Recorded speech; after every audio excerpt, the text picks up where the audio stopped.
नीतीश कुमार से कि क्या बिहार में प्रतिभा की कमी है। जिस बिहार ने पूरे देश को गणित दिया, जिस बिहार के युवा आज सभी परीक्षाओं में अपना परचम लहरा रहे हैं, उस बिहार के युवाओं के बारे में बिहार के शिक्षा मंत्री का यह बयान आता है कि बिहार के युवा जो हैं अयोग्य हैं। मैं उस चरवाहा विद्यालय से निकले शिक्षा मंत्री से भी पूछना चाहता हूं कि आपको बिना परीक्षा लिए बिहार के युवाओं को अयोग्य ठहराने का विद्या आपने कहां चरवाहा विद्यालय से सीखा। मैं उस बिहार के शिक्षा मंत्री से पूछना चाहता हूं कि आप बार बार रोजगार देने से बचने के लिए कभी विज्ञप्ति में संशोधन, कभी नियमावली में संशोधन, बार बार जो आप कर रहे हैं, क्या आप बिहार के सभी युवाओं को 9वीं फेल तेजस्वी यादव बनाना चाहते हैं। बिहार के शिक्षा मंत्री को यह भी जवाब देना पड़ेगा कि वो बिहार के युवाओं के भविष्य के साथ खिलवाड़ करने का अधिकार उसको किसने दिया।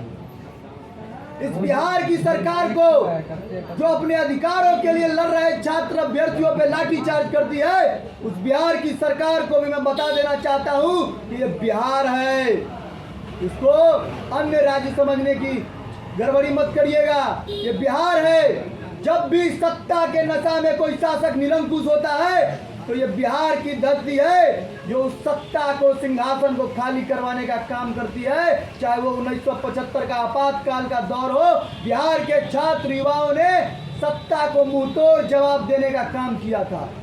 ये बिहार है नीतीश बाबू।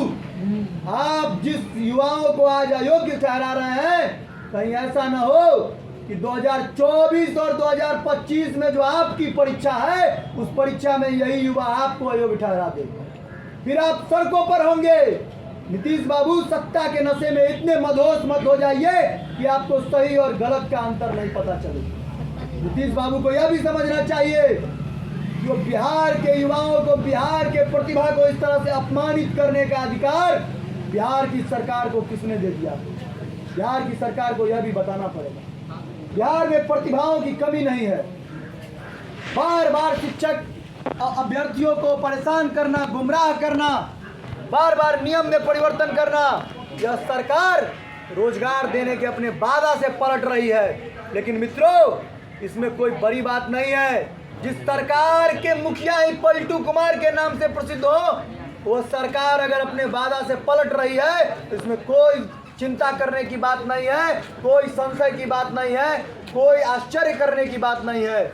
लेकिन विद्यार्थी परिषद के रहते हुए बिहार के युवाओं के भविष्य के साथ खिलवाड़ करने का अधिकार बिहार की शासन को नहीं दिया जाएगा।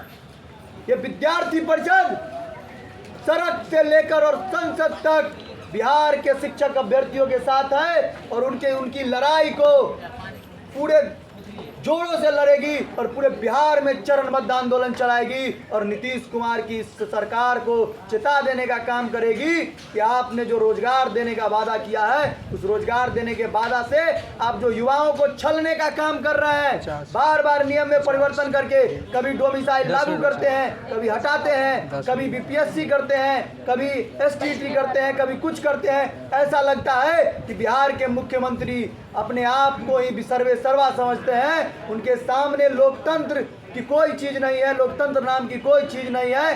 बिहार के मुख्यमंत्री को जो मन में आता है वही कर देते हैं। नियम ना कानून, जो नीतीश बाबू कहेंगे वही संविधान, यह बिहार में नहीं चलने वाला। ये बिहार का युवा है, बिहार का युवा, बिहार की पानी और बिहार की जवानी तो अगर सही रास्ते पर ले आया जाए तो बिहार का कायाकल्प हो जाएगा। ऐसे समय में जब बिहार में रोजगार की संभावना इतनी कम है, उद्योग नहीं लग रहे हैं और बिहार के मुख्यमंत्री का गैर जिम्मेदाराना बयान आता है कि बिहार समुद्र के किनारे नहीं बसा है, इसी कारण यहाँ उद्योग धंधे नहीं लग सकते हैं। मित्रों, ऐसे बिहार में 18 से लेकर 30 साल के युवाओं के लिए सिर्फ और सिर्फ सरकारी नौकरी एकमात्र रोजगार का सपना होता है। लेकिन ये नीतीश सरकार जो है, ये बिहार की जो वर्तमान में तानाशाह छात्र विरोधी सरकार